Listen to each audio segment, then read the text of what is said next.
بھئی یہ تو معلوم ہونا چاہیے کون سی، کچھ تو ہونا چاہیے، کچھ تو معلوم ہونا چاہیے۔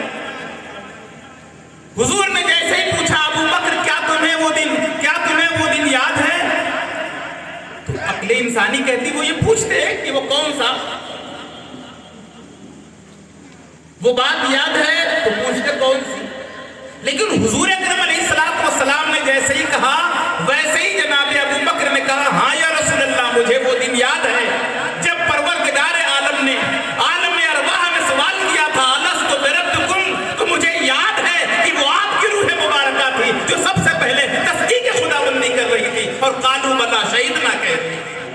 آپ ذرا اندازہ لگائیں کہ وہ رفاقت کا عالم ہے، یہ عالم ہے کہ عالم ارواح میں جب روحوں کو پروردگار عالم نے مخاطب کر کے کہا الست بربکم، کیا میں تمہارا رب ہوں، کیا تمہارا رب نہیں، تو سب سے پہلے اگر کوئی جواب دے رہا ہے تو کون دے رہا ہے، اس بات کی بھی تصدیق ابو بکر کر رہے ہیں۔ اور جب حضور معراج سے واپس آ رہے ہیں اور جس لوگوں کے سامنے اس واقعے کو پیش رکھا اس واقعے کی بھی اگر کوئی تصدیق کر رہا ہے تو جناب ابو بکر کر رہے ہیں۔ اس تصدیق کی بنیاد پہ زبان رسالت سے ابو بکر کو صدیق کا خطاب دیا گیا۔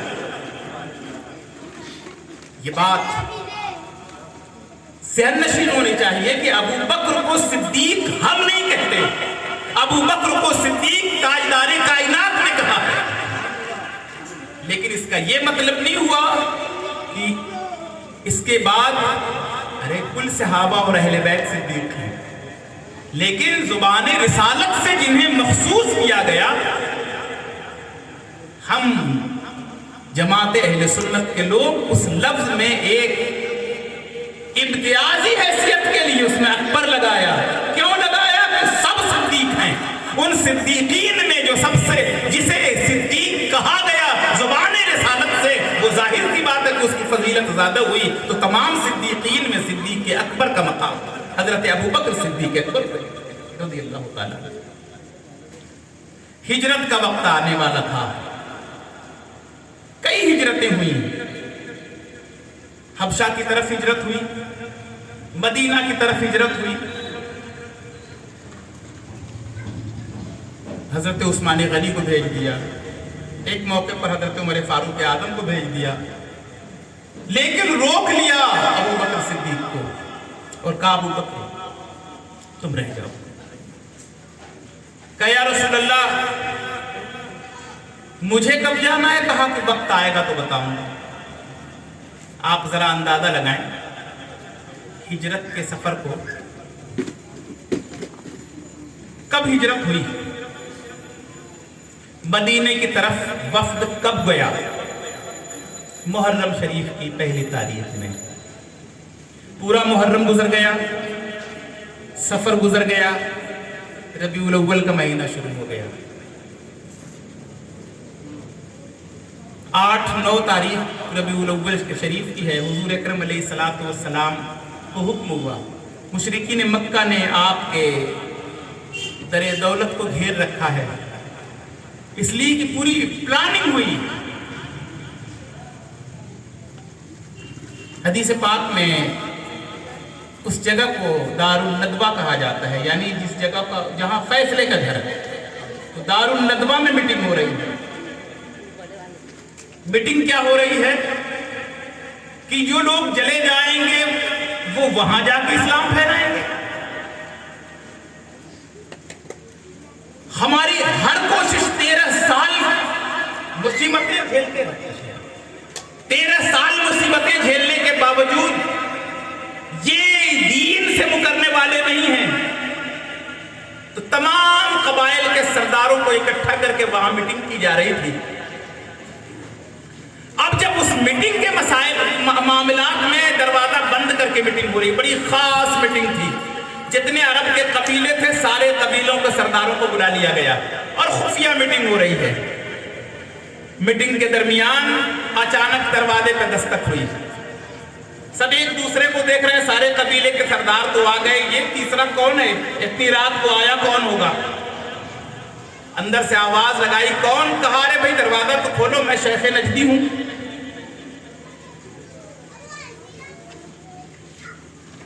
کہا ہم کچھ خاص کام میں ہیں. کہا اس خاص کام ہی کی معاونت کے لیے آیا ہوں, میں تمہارے بھلے کے لیے آیا ہوں. وہ کون تھا؟ وہ ابلیس تھا. دروازہ کھولا گیا, سب نے اپنے اپنے منصوبے, یہ کر دیا جائے, وہ کر دیا جائے, ایسا کر دیا جائے. اس نابکار ابلیس لعین نے مشورہ دیا کہ ارے شہر سے نکال دو گے, جس شہر میں جائیں گے وہاں اسلام پھیلے. تو اس نے حضور اکرم علیہ السلام کے قتل کا منصوبہ بنا کر یہ پیش کیا کہ یہ تجویز بہتر رہے گی. سب ڈر رہے ہیں کہ یہ بات تو ٹھیک ہے لیکن پورے قبیلے سے پھر انتقامی لڑائی شروع ہو جائے گی. انہوں نے کہا کہ جناب ہر قبیلے کے ایک ایک شخص کو لے لیا جائے, سرداروں کو لے لیا جائے, یا ایک ایک شخص کی نمائندگی. تو ایک قبیلہ عرب کے سارے قبائل سے تو نہیں لڑ سکتا. تو اپنے اعتبار سے اس نے ساری بات رکھی. فیصلہ ہو گیا, وہاں سے ایک ایک آدمی اٹھے اور یہ ہوا کہ لیکن یہ بات رہی ہے کہ گھر کے اندر گھس کے نہیں مارا جاتا تھا. عرب کے اندر یہ دستور رہا. تو یہ انتظار رہا کہ نکلیں گے تو آپ حملہ ہوگا. رات کا سناٹا ہے. نبی مکرم صلی اللہ تعالیٰ علیہ وآلہ وسلم کو اللہ کی جانب سے وحی الہی کی شکل میں سارے معاملات کو بتا دیا گیا. حضور اکرم علیہ السلام اٹھے, اپنے بستر پہ مولا کائنات حضرت علی مرتضیٰ کو امانتیں سونپی اور لٹا دیا. یہ واقعہ آپ نے بہت مرتبہ سنا. حضور اکرم علیہ السلام باہر نکلے. قرآن کریم نے اس منظر کو بڑے آسان لفظوں میں کہ حضور جب باہر نکلے تو نکلنا تھا, تو نکلنے ہی تو حملہ ہونا تھا, انتظار ہو رہا تھا, لیکن حضور انہی کے درمیان سے نکلے. حضور نے کنکریاں اٹھائیں اور فضا میں پھینکی. کنکریوں کو پھینکنا تھا کہ جتنے لوگ تھے وہ یا تو سو گئے یا تو ان کی نظروں کے اندر اندھیرا چھا گیا. حضور اکرم علیہ السلام نکلے وہاں سے. قرآن نے اس منظر کو حکایت میں بڑا خلاصہ لفظوں میں رکھا ہے, لیکن بڑی پیاری بات بھی اس کے اندر. فرمایا رب کائنات نے وما رمیت اذ رمیت, اے محبوب جو تم نے کنکریاں پھینکی تھی, ایک طرف تو حکم دے رہا وما رمیت جو تم نے پھینکی تھی, اذ رمیت وہ تم نے نہیں پھینکی تھی. کیا بات ہے, ایک طرف کہا پھینکی تھی, پھر کہا کہ تم نے نہیں پھینکی تھی. تو پھر وہ پھینکی گئی جو کنکریاں تھیں, جو اچھالی گئی کنکریاں تھیں, وہ تھی کس کی طرف سے؟ ولیکن اللہ رما, وہ اللہ کی جانب سے تھی. آپ ذرا اندازہ لگائیں کہ دست رسول اللہ کو اللہ تبارک و تعالیٰ ایکسپٹ کر کے کہہ رہا ہے کہ جو تم نے پھینکی تھی وہ کنکریاں, ہاتھ تو تمہارا تھا مگر تم نے نہیں پھینکی تھی. ولیکن اللہ رما, بلکہ تمہارے رب نے. آپ اندازہ لگائیں کہ وہ کھلی ہوئی آنکھیں, وہ زندہ لاشیں بن گئی تھیں. نبی مکرم اس کے درمیان سے نکلے اور انہیں حضور نظر نہیں آئے. اکثر ہماری جماعت کے بڑے مشہور عالم دین ہیں سید زادے حضرت سید محمد ہاشمی میاں صاحب, اس کو کوڈ کرتے ہیں کہ آج بھی بہت سارے لوگ کہتے ہیں کہ آپ کہتے ہیں کہ نبی زندہ ہے تو دکھتے کیوں نہیں, نبی زندہ ہے تو دکھتے کیوں نہیں. جناب دکھتے اس لیے دکھتے ہیں لیکن جنہیں کنکریاں لگ گئی تھی انہیں نہیں دکھتے. اگر تمہیں نہیں دکھتے تو کنکری لگی ہوگی, تمہیں نہیں دکھتے تو کنکری لگی ہوگی. تو ظاہر سی بات ہے, یہ ایک بات ہے. اب آپ حضور اکرم علیہ السلام کہاں آئے؟ جناب ابو بکر کے گھر آئے. رات تو گزر چکی ہے, آدھی رات سے بھی زیادہ گزر چکا ہے حصہ. حضور اکرم علیہ السلام نے دروازے پہ یوں دستک کے لیے ہاتھ دیا ہے کہ اتنے میں حضرت ابو بکر نے دروازہ کھول دیا. بغیر کسی سوال کے سب سے پہلے ہی حضرت ابو بکر نے پوچھ لیا کہ یا رسول اللہ کیا وقت آ گیا؟ آپ اندازہ لگائیں, یہ عشق رسول ہے. حضور نے کہا تھا وقت آئے گا تو بتاؤں گا. وقت کا انتظار 2-2.5 مہینہ ہر روز عشاء سے فجر تک دروازے سے ایک لگائے بیٹھے انتظار میں تھے کہ کب وقت آئے گا. بلانا نہ پڑا, دروازے پہ دستک دی اور فوراً پوچھتے وقت آ گیا ہجرت کا. یہ قربانی ہے, یہ جذبہ ہے. حضرت ابو بکر صدیق رضی اللہ تعالیٰ عنہ وہاں سے نکلے, غار ثور کے اندر اپنے کندھوں پہ حضور کو بٹھایا. کائنات میں ایک ذات ایسی ہے جو بار نبوت کو اٹھا سکتی ہے تو وہ ذات جناب ابو بکر کی ہے. وہ ذات حضرت ابو بکر کی ہے کہ جو حضور اکرم علیہ السلام کو اپنے کندھے پہ بٹھائے. اس لیے کہ بظاہر ایک شخص کو کندھے پہ نہ بٹھانا تھا، ساتھ ہی بار نبوت کو بھی اٹھانا تھا. بار قرآن کے لیے پروردگار نے نبی کے سینے کو منتخب فرمایا تھا. اور آگے قرآن کی بات نہیں ہو رہی ہے، نزول قرآن کی بات ہے. قرآن کہتا ہے لو انزلنا ھذا القرآن علی جبل لرأیتہ خاشعا متصدعا من خشیۃ اللہ. اگر یہ قرآن پہاڑوں پر نازل ہوتا تو روئی کے گالوں کی طریقے سے یہ اڑ جاتے، فنا ہو جاتے، ریزہ ریزہ ہو جاتے. اب اگر کوئی یہ لاجک کرے کہ نہیں تو ہم تو لکڑی کی الماری میں رکھتے ہیں، ایک چھوٹا سا بچہ لے جاتا ہے، جناب یہ اوراق قرآنی ہے. وہ نزول قرآنی کی بات تھی جو حضور اکرم علیہ السلام کے سینہ پاک پہ وارد ہو کر. ہجرت کی سب میں حضور اکرم علیہ السلام یعنی بار نبوت کو اٹھانے کی بات آئی. جو لوگ گئے ہیں حجر اسود، وہ غار حرا، آج راستے بن جانے کے بعد بھی آپ دیکھیں کتنی اونچائی ہے. اس زمانے میں راستے نہیں بنے ہیں، پگڈنڈیاں ہیں. ایک مرتبہ اوپر جا کے صاف کر کے آ رہے ہیں، پھر کاندھوں پہ بٹھا کے لے جا رہے ہیں. ایک بات بتائیں، ہے کوئی اس وقت میں اتنا وفادار کسی کا اسے یہ معلوم ہو کہ چاروں طرف سے گھر کو گھیرا گیا تھا، اس میں سے تو نکل آئے ہیں لیکن جیسے ہی صبح ہوگی پورا شہر دشمن ہوگا اور منصوبے گرفتاری کے نہیں ہیں، خاتمے کے ہیں. اس وقت میں پکڑے جانے پر حال کیا ہوگا؟ لیکن رسول اللہ نے بھی سب سے زیادہ اگر کسی پہ اعتماد کیا ہے تو وہ حضرت ابو بکر پہ اعتماد کیا ہے. اس سفر میں حضرت ابو بکر صدیق رضی اللہ تعالیٰ عنہ ساتھ رہے. پھر اس کے بعد مدینہ پاک کے اندر حضور کے ساتھ انٹری ہوئی.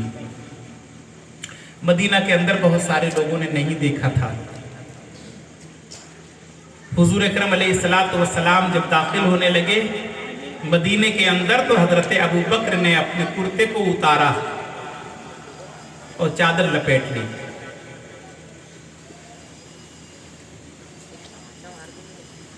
حضور اکرم علیہ السلام نے پوچھا ابو بکر یہ کیا؟ کہا یا رسول اللہ آقا کے ساتھ غلام کے لباس میں اچھا لگتا ہے.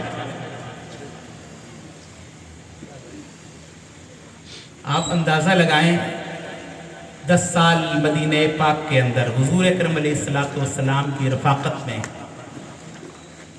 مال کی ضرورت پڑی ہے، جان کی ضرورت پڑی ہے، ہر ایک قربانی کے لیے حضور اکرم علیہ السلام کے لیے وہ تیار رہے. ضرورت تو ایسی پڑی کہ دینے پر آئے تو سب کچھ اٹھا کے دے دیا. ایک چادر لپیٹے اور اس میں ببول کا کاٹا، گھر میں جھاڑو لگا کے جھاڑو تک اٹھا کے دے دیا. یہ ساروں قربانی کا یہ جذبہ ہے. اور ادھر حضور اکرم علیہ السلام نے اتنا اعتماد کیا کہ جب ضرورت پڑی تو اپنا مسلح جناب ابو بکر کے علاوہ کبھی نہیں دیا. آپ ذرا اندازہ لگائیں کہ جب مسجد قباء کی بنیاد سب سے پہلی مسجد جو اسلام میں سب سے پہلی مسجد کی تعمیر ہو رہی ہے، قباء کے مقام پر حضور اکرم علیہ السلام نے جب مسجد کی بنیاد رکھنی ہوئی تو حضور علیہ السلام نے ایک پتھر رکھا. پہلے سنگے بنیاد رکھے جاتے تھے، بنیاد کا پتھر اب تو کانکریٹ کا دور ہے، جو کرنی میں ڈال دیا جائے، ایک سبل مار دیا جائے، یہ ایک طریقہ ہے۔ اس زمانے میں حضور اکرم علیہ الصلوۃ والسلام نے اینٹ رکھنے کے بعد آواز دی، ابو بکر کہاں ہیں؟ آئیں میری اینٹ کے بغل میں، یعنی میرے پتھر کے بغل میں ایک پتھر رکھیں۔ حضرت ابو بکر صدیق رضی اللہ تعالیٰ عنہ نے ایک پتھر رکھا، کہا عمر کہاں ہیں؟ آئیں ابو بکر کے بغل میں ایک پتھر رکھیں۔ حضرت عمر بن خطاب نے ایک پتھر رکھا، کہا عثمان آؤ عمر کے بغل میں ایک پتھر رکھو۔ حضرت عثمان غنی کے بعد کہا علی کہاں ہیں؟ کہا یا رسول اللہ حاضر ہوں۔ کہا عثمان کے بغل میں ایک پتھر رکھو۔ ہم یہ نہیں کہتے کہ حضور اکرم علیہ السلام نے ایسا کیوں کیا، ہم یہ جانتے ہیں کہ حضور اکرم علیہ السلام نے اس لیے ایسا کیا کہ یہ روز روشن کی طریقے سے دنیا کے سامنے آیا ہو جائے کہ میرے بعد جب ضرورت پڑے تو یہ دیکھنا کہ میں نے کس ترتیب کے ساتھ اس کا آغاز کیا۔ آپ نے دیکھ لیا وہاں پہ یہ موقع آیا، جب مصلی کی بات آئی تو مصلی پہ ابو بکر کو کھڑا کیا، اور حضور اکرم علیہ السلام نے بعد میں یہ کہا کہ میرے بعد 30 سال خلافت کے رہیں گے۔ پھر خلافت ملوکیت میں تبدیل ہوگی، یعنی مملکت اسلامی کی طرف وہ کنورٹ ہو جائے گی۔ خلافت کا انتخاب یعنی یہ کہہ لیا جائے کہ جمہوریت کا نظام، خلافت کا انتخاب جمہوریت کا نظام ہے۔ آج کے اس موجودہ اور پرفتن دور میں اگر ہم اندازہ لگائیں کہ مسئلہ بیعت کا مرید ہونا تھوڑی تھا، وہ بیعت سے مراد یہ تھا کہ ہم ان کو اپنا حاکم وقت بھی مانتے ہیں، امام مانتے ہیں، قائد مانتے ہیں، رہنما مانتے ہیں، ایماندار مانتے ہیں، دیانتدار مانتے ہیں، سچا مانتے ہیں، وفادار مانتے ہیں، اور سب سے زیادہ متقی و پرہیزگار مانتے ہیں۔ یہ ایک سسٹم تھا۔ حضور اکرم علیہ السلام نے ایسے بہت سارے مواقع، جیسے حضرت عثمان غنی رضی اللہ تعالیٰ عنہ کو ایک مرتبہ بلا کے کہا کہ عثمان، جب تم پر میری امت کے لوگ زود و کوب کرنے لگے، اذیتیں دینے لگے، تو اس وقت صبر کرنا۔ حضور اکرم علیہ السلام نے کھیلتے ہوئے حضرت امام حسن کی طرف اشارہ کر کے کہا تھا یہ میرا بیٹا سید ہے، تو مانا سردار کے، یہ وہ سرداری کرے گا کہ اسلام کے دو گروہ میں خون اور قتل و غارت کو بند کرا کے صلح کرا دے گا۔ تو گویا حضور اکرم علیہ السلام کو پورے منظرنامے کو حضور نے پہلے ہی ذکر دیا۔ قرآن کریم کی جس آیت مبارکہ کو میں نے موضوع سخن بنایا ہے محمد الرسول اللہ، سب سے پہلے پروردگار عالم نے اپنے محبوب مکرم کو رسول، اللہ کا رسول کہہ کے مخاطب کیا، کہا محمد صلی اللہ علیہ وسلم اللہ کے رسول ہیں۔ والذین معہ،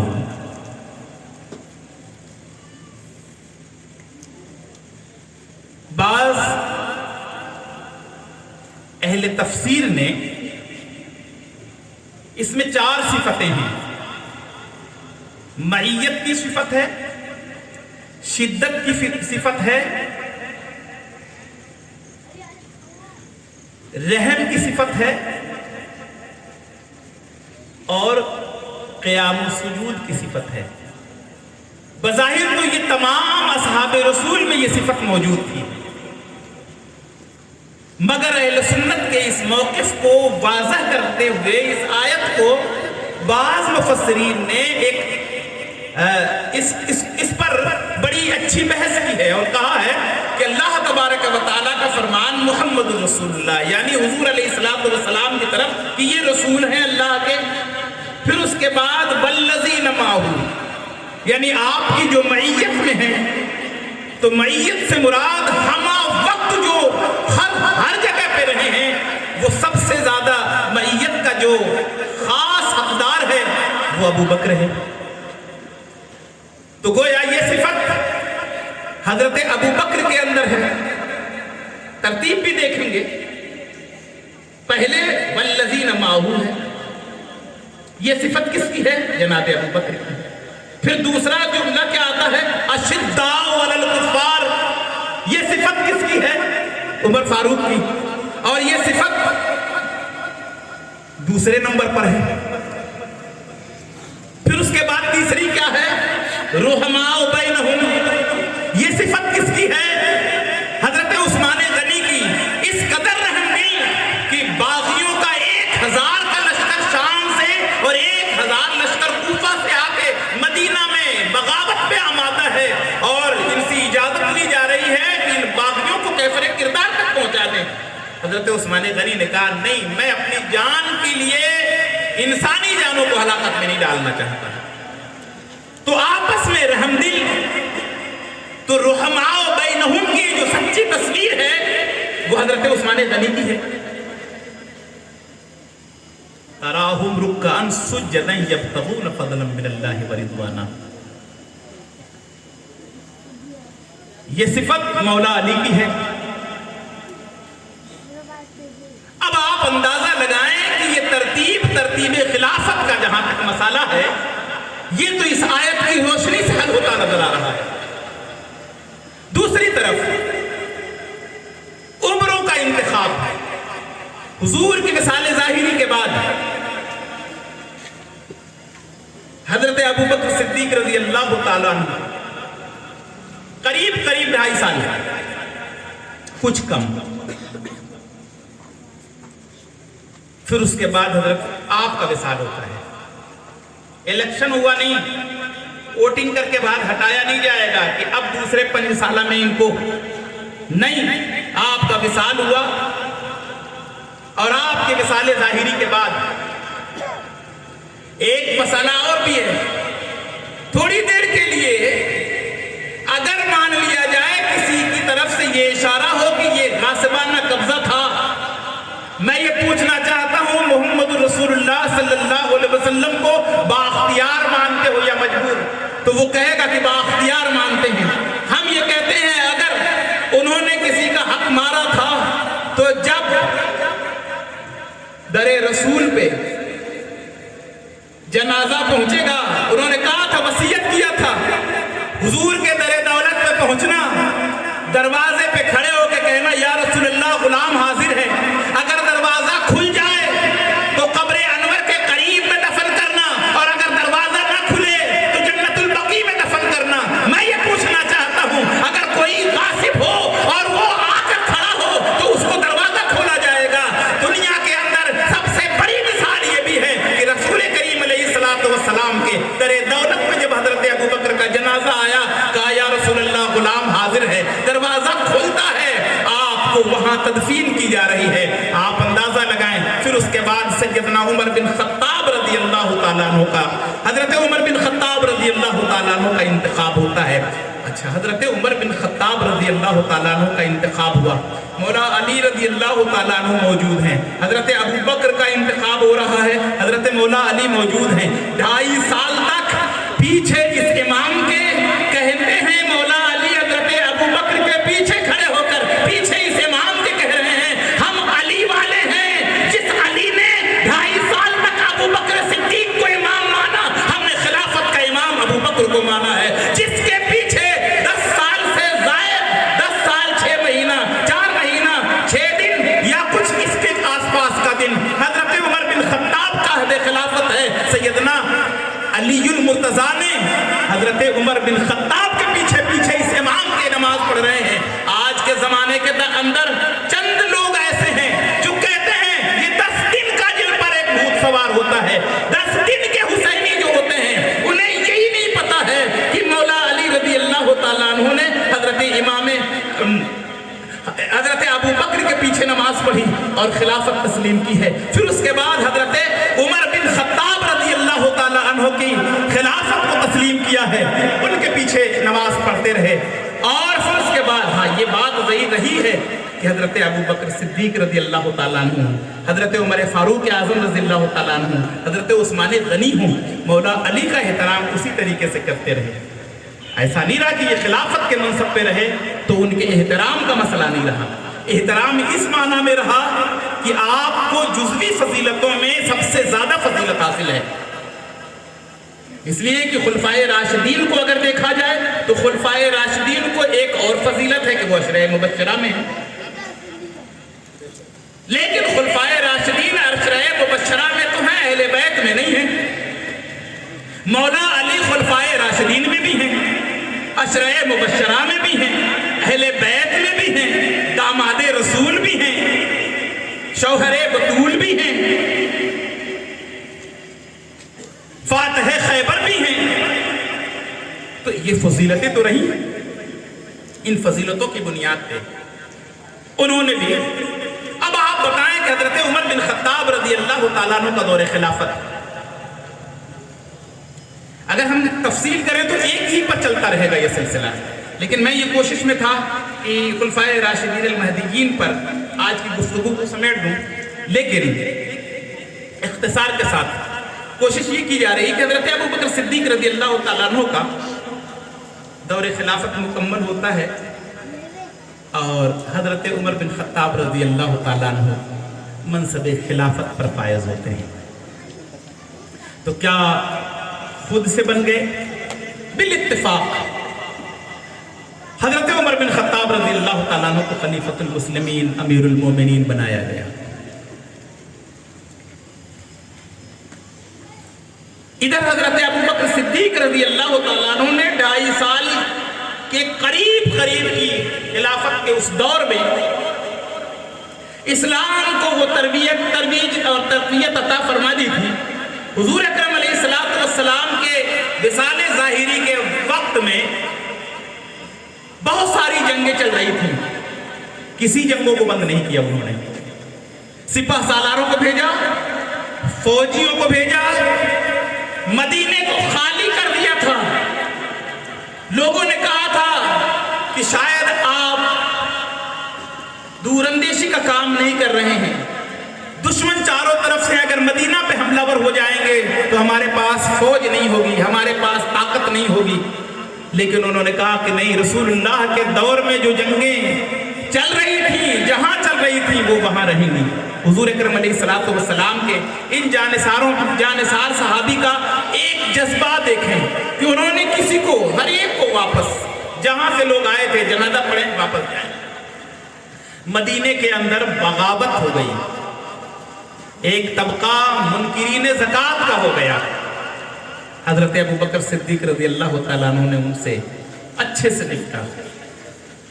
پھر اس کے بعد ایک فرقہ اور ایک گروہ جھوٹا مدعی نبوت کا ہو گیا، مسیلمہ کذاب جس نے نبوت کا دعویٰ کر بیٹھا.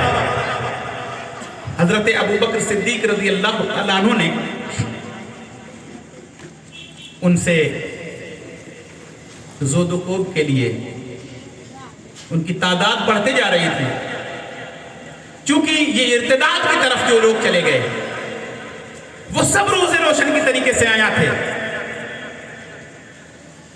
ان میں مسلمہ کذاب نے یہ کہا کہ میں نبی ہوں.